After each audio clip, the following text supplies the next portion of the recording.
Bienvenue dans cette nouvelle édition de l'Africa Tonight. Au sommaire de l'actualité. Après des mois de tensions, le Rwanda et l'Ouganda ont signé un accord ce mercredi 21 août à Luanda, censé ouvrir la porte à une sortie de crise. Le Cameroun, aux côtés du Rwanda et la Côte d'Ivoire, seraient les pays les plus à même de résister à des chocs extérieurs, selon une analyse du cabinet de notation américain Moody's, portant sur la résilience des économies subsahariennes. Les précisions dans la suite de ce journal. Et puis le patriotisme au service de l'art, c'est ainsi qu'on pourrait décrire les différentes œuvres réalisées au Niger par l'artisan Adamou Sani, sa signature des objets d'art toujours aux couleurs nationales. Les enseignants du Bénin se disent mécontents à cause d'une évaluation initiée par le gouvernement en vue de régler les maux qui minent le système éducatif. Plusieurs centrales syndicales appellent au boycott de cette évaluation prévue pour ce samedi 24 août. Les différents diagnostics des sous-secteurs de l'enseignement primaire et secondaire général ont révélé sur les 10 dernières années un faible niveau de performance des élèves. Reportage de notre correspondant Leftiouno.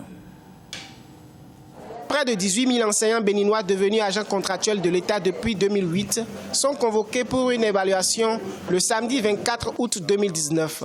Sauf que cette évaluation des enseignants n'est pas du goût de tous.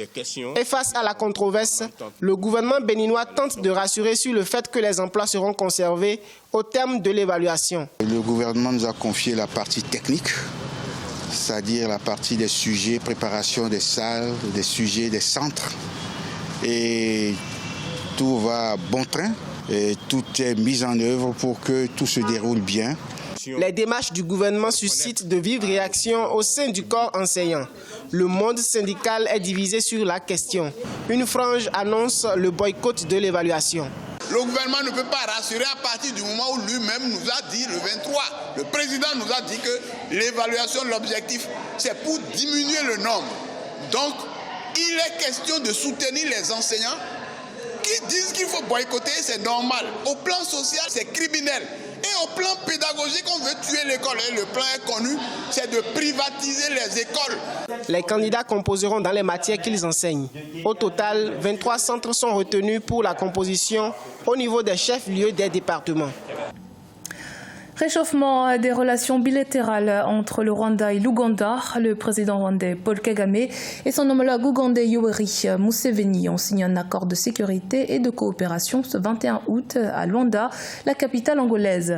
La signature de cet accord fait suite à plusieurs mois de tensions entre les deux pays qui ont conduit à la fermeture par le Rwanda de ses frontières avec l'Ouganda. Des précisions dans ce reportage de notre correspondant Fratenda Kiaisenga. C'est une poignée de main très acclamée tant au Rwanda qu'en Ouganda, mais également dans toute la communauté de l'Afrique de l'Est. Paul Kagame du Rwanda et Yoweri Museveni de l'Ouganda ont finalement choisi d'enterrer la hache de la guerre. Ils ont signé un accord de sécurité et de coopération ce 21 août à Luanda, la capitale angolaise. Un accord signé en présence des présidents Joao Lourenço de l'Angola, Félix Tshisekedi de la République démocratique du Congo et Denis Sassou Nguesso de la République du Congo. Le Rwanda s'engage à mettre en œuvre tous les points mentionnés dans ce document.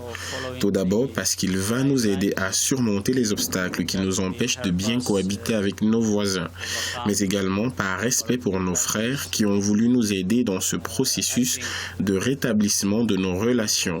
Les deux pays d'Afrique de l'Est s'étaient mutuellement accusés d'espionnage, d'ingérence et d'assassinat politique, des tensions qui avaient conduit à la fermeture par le Rwanda de la frontière entre les deux pays en février 2019. Ce n'est pas un problème de document dont il est question ici, mais plutôt de la mise en œuvre du contenu de ce dernier. Il y a toujours eu des textes bien rédigés en Afrique, mais le problème demeure au niveau de leur implémentation.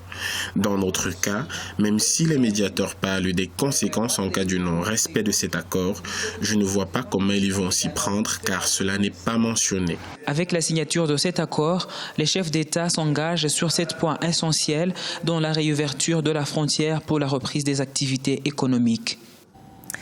Le gouvernement rwandais qui d'ici octobre 2019 va lancer un programme important de lutte contre la malnutrition. Les fonds destinés à ce projet sont estimés à 10 milliards de yens, soit 94 millions de dollars, et issus d'une signature d'accord de financement avec le Japon. Une initiative sur laquelle les autorités du pays misent pour l'amélioration des conditions de vie des populations. Ameneji. 10 milliards de yens, soit 94 millions de dollars, c'est le montant ayant fait l'objet d'un prêt concessionnel accordé au Rwanda par le Japon pour la mise en place d'un programme de lutte contre la malnutrition. Ce prêt, l'un des plus importants octroyés au Rwanda, est assorti d'un taux d'intérêt de 0,01%, d'un délai de remboursement de 10 ans et d'une période de grâce de 10 ans.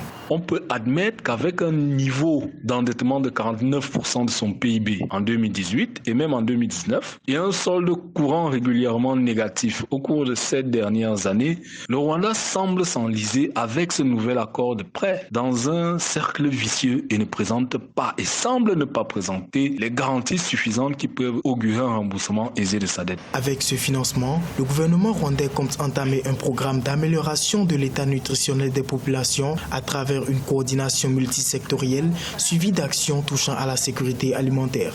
Outre les résultats attendus dans la production agricole, le Rwanda est sur une bonne lancée de son secteur touristique qui fait de précieuses rentrées de devises depuis un certain nombre d'années, susceptibles d'améliorer le solde de sa balance de paiement. Il faut également se rappeler du potentiel du secteur minier rwandais. Au Rwanda, la prévalence du retard de croissance pour les enfants âgés de 6 mois à 5 ans est passée de 45% en 2012 à 35% en 2018. Le pays envisage de faire passer ce taux en dessous de 19% d'ici 2023, conformément à son plan stratégique pour la transformation de l'agriculture lancé en 2018. L'économie camerounaise parmi les plus résistantes en Afrique subsaharienne, selon l'agence de notation Moody's, qui classe le Cameroun aux côtés du Rwanda et de la Côte d'Ivoire parmi les pays pouvant résister à une éventuelle crise économique, car ils n'ont pas trop d'engagement contraignant dans la structure de leurs dépenses publiques. Les précisions dans ce sujet de la rédaction. L'économie camerounaise parmi les plus résistantes en Afrique subsaharienne. C'est ce qui ressort d'un rapport de l'agence américaine Moody's sur la résistance des États subsahariens à une éventuelle crise économique mondiale. L'agence américaine classe le Cameroun deuxième meilleure résilience économique en Afrique subsaharienne après le Rwanda. Qu'est-ce qui fait véritablement la force du Cameroun? C'est sa situation stratégique en plein Afrique centrale. Parce que le Cameroun fait office de wagon de locomotive dans la zone CEMAC. Et la situation stratégique permet au Cameroun d'exploiter l'économie maritime avec une façade maritime assez importante. Le port en eau profonde de Kribi, le port de Lillet, il doit dans une certaine mesure permet justement à l'économie de profiter, n'est-ce pas, des importations des pays qui sont enclavés comme le Tchad et la RCA. Vous savez, toutes les importations du Tchad et même les exportations d'ailleurs passent par le Cameroun. Le niveau d'endettement des pays de l'Afrique subsaharienne s'est accru ces dernières années, même si ces pays ont considérablement réduit leurs dépenses de près de 1,1% du PIB. La chute des matières premières maintient leur niveau d'endettement très élevé. Selon certains spécialistes, si le Rwanda et le Cameroun tirent donc leur épingle du jeu, c'est grâce à la diversification de leurs économies. L'économie a trois facteurs de production, le capital, la terre et l'homme, le facteur humain. Et le Cameroun dispose quand même, quoi qu'on dise, des ressources humaines assez importantes, bien formées, qui sont assez actifs. Parce que il faut dire, contrairement à la Côte d'Ivoire, par exemple, où l'économie est tenue par des expatriés qui expatrient tout à fait normalement le bénéfice tiré de leurs affaires, le Cameroun a des hommes d'affaires locaux, domestiques, nationaux, qui sont assez importants, qui jouent un rôle assez important dans l'économie. Au moment où la crise économique se généralise au niveau mondial, ce classement est une bonne nouvelle pour le Rwanda et le Cameroun, car il pourrait rassurer d'éventuels investisseurs étrangers sur la capacité de remboursement de ces deux pays. Rencontre à présent avec l'artisan nigérien Adamu Sani. Il s'est spécialisé dans la fabrication d'objets aux couleurs nationales, des casquettes, des bracelets, des boucles d'oreilles et autres. Le tout réalisé à la main par ce dernier avec des tissus et du fil. Reportage de notre correspondance à Doualizé Mokhtar. Adamou Sani s'est spécialisé dans la fabrication d'objets aux couleurs du Niger. Depuis une quinzaine d'années, le jeune de 32 ans confectionne aux couleurs du drapeau national le blanc, l'orange et le vert, des chaînes, des casquettes, des bracelets, des boucles d'oreilles, des vêtements, des chaussures, des sacs à dos et bien d'autres objets. Fils et tissus sont entre autres sa matière première, une façon pour lui de contribuer à la promotion de son pays et de cultiver le patriotisme.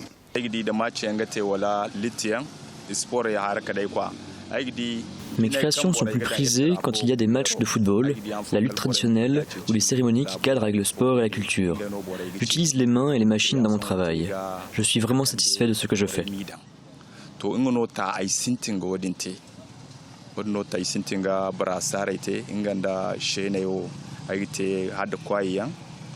Ayant appris cette activité depuis son jeune âge à Matankari, son village natal, ambitieux et constant dans sa logique, Adamou Sani a vite évolué et s'est par la suite installé à Niamey pour continuer son métier. Dans son atelier d'infortune, il y forme aussi des jeunes. Ça fait 1 mois que j'ai commencé l'apprentissage de ce métier. J'apprécie beaucoup le travail qu'il fait depuis longtemps. Comme nous sommes en période de vacances, j'ai décidé de venir apprendre les contours de ce métier. Adamou ne commercialise pas ses articles seulement au Niger. Il a franchi la frontière pour vendre ses articles dans les pays voisins comme le Nigeria, le Ghana ou encore le Bénin. C'était le journal de la rédaction. Merci de votre fidélité. Dans un instant, une nouvelle édition de l'actualité sur Africa 24.